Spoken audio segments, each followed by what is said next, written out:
You don't actually want love. Not yet. What you've been chasing is to be picked, to be chosen, to be the one someone points at and says, you're the one. You're finally enough now. I see you. I choose you. Somewhere along the way, you absorbed a dangerous equation. To be chosen is to be safe, and to be desired is to be valuable. And to be wanted is to be worthy. And anything that threatens that equation, anything that suggests love might be quiet or steady or mutual, you push it away. Because if you're not being chosen in some dramatic, high-stakes way, a part of you doesn't know who you are. Being picked by someone you had to earn, especially someone distant, chaotic, or hard to impress, that doesn't just feel romantic. It feels like redemption, like healing, like proof that maybe, finally, you're not too much and not too little. But it isn't healing. It's just another performance. And this didn't start with romance. It started much earlier, long before you were swiping or staying up at night waiting for those 3 dots to appear. Maybe there was a parent whose warmth felt inconsistent, a caregiver who praised you when you were helpful, charming, or impressive, but went quiet when you were angry, sad, or needing too much. A family system where you got attention for getting it right, and silence when you were simply human. So you adapted. You became easy, pleasant, capable, or funny. You learned how to make other people comfortable, how to earn approval, or how to be impressive on demand. You became the high achiever who didn't cause problems, the person who could read the room and give people what they wanted. And somewhere in that process, you made a quiet decision you probably don't even remember making. If I'm good enough, they stay. If I'm impressive enough, they love me. If I'm chosen, I'm safe. The parts of you that didn't fit that story, the needy parts, the messy parts, the angry, grieving, exhausted parts, you pushed them down. You became the version of you most likely to be chosen, and the rest of you buried. Now you're grown, and the world calls this dating. You say you want love, but what you often mean is validation. You say you want a partner, but what you secretly mean is a witness who will finally prove you're enough.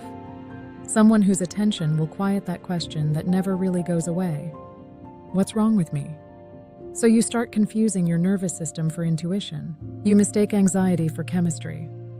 If your heart isn't racing, if your stomach isn't in knots, if you're not slightly on edge, it must not be real.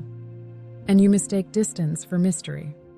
If they're inconsistent or hard to read, you tell yourself it's depth. You mistake unpredictability for a challenge you just have to win.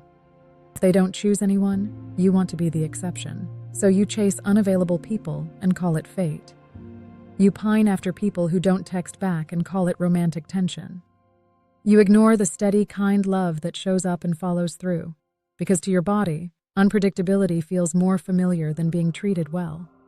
Your nervous system is wired for chaos, so calm feels suspicious. So listen to this carefully. You're not addicted to love. You're addicted to performance. You're addicted to the pursuit, addicted to chasing proof that you're enough, and addicted to trying to win the person who never really shows up for anyone. Because if you can get them to choose you, maybe you can finally stop arguing with yourself about your worth. It's not that you want to be loved. You want to be exceptional.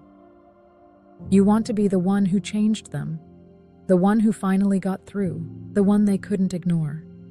If they never let anyone in, but they let you in, then maybe that must mean something about you. Maybe that means you're finally safe.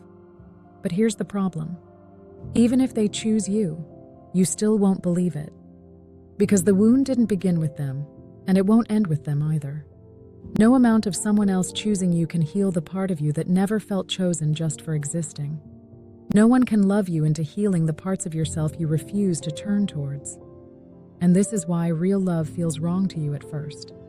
True, grounded, emotionally secure love doesn't spike your nervous system. It doesn't send you into fight or flight every weekend. It doesn't make you question your worth every 5 minutes. It doesn't feel like walking on a tightrope waiting to see if you've passed or failed. And real love doesn't feel like conquest. It feels like home. And if you were raised to perform, home doesn't feel safe. It feels suspicious. Because it doesn't ask you to earn it. It doesn't need you to be constantly impressive. It doesn't reward your self-betrayal with crumbs of affection. So of course you feel restless with calm. Of course the person who texts back on time and asks how your day was feels off compared to the one who disappears and returns in dramatic bursts. Your body thinks love is the thing that keeps you slightly afraid. Anything else looks like a trick. You keep telling yourself you're scared of rejection, but look a little closer. You're not afraid of rejection. You're afraid of being seen without the sparkle. You're afraid of being held when you're not impressive. You're afraid of being truly known, not as the accomplished one, the fun one, the strong one, but as the person who also gets scared, needy, insecure, and tired. Because there's a question hiding under all of this. If I stop performing, will anyone stay? If the mask comes off, does the love disappear? So you cling to the old fantasy. If I can get that person to choose me, all of me, then maybe I'll finally feel worthy. If you can win the love of someone unable to love properly, maybe you'll never have to wonder if you're enough again.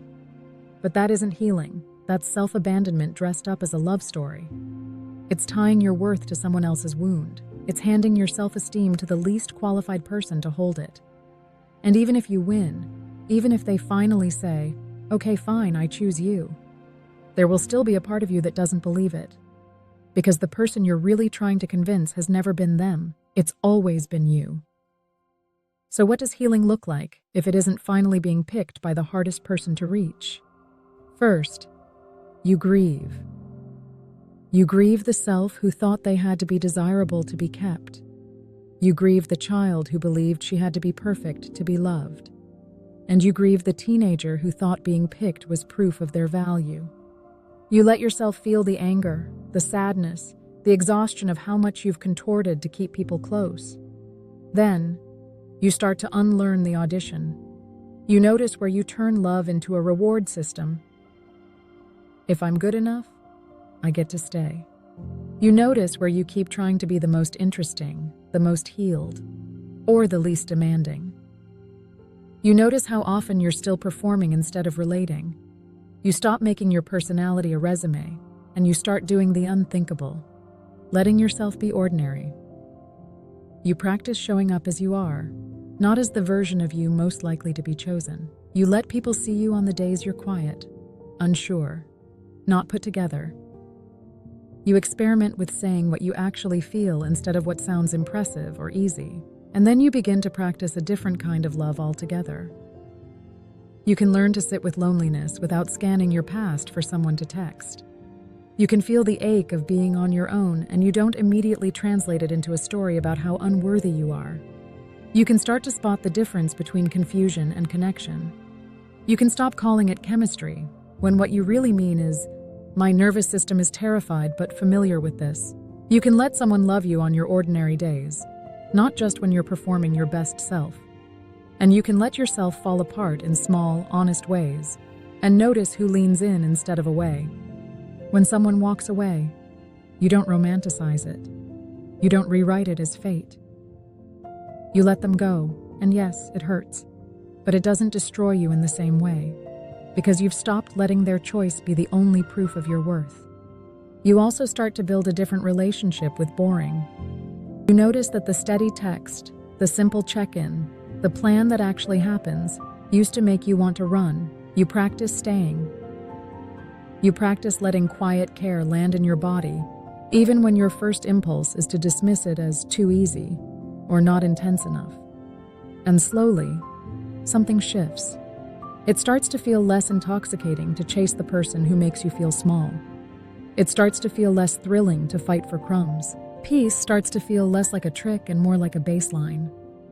Being chosen becomes a gift, not a lifeline.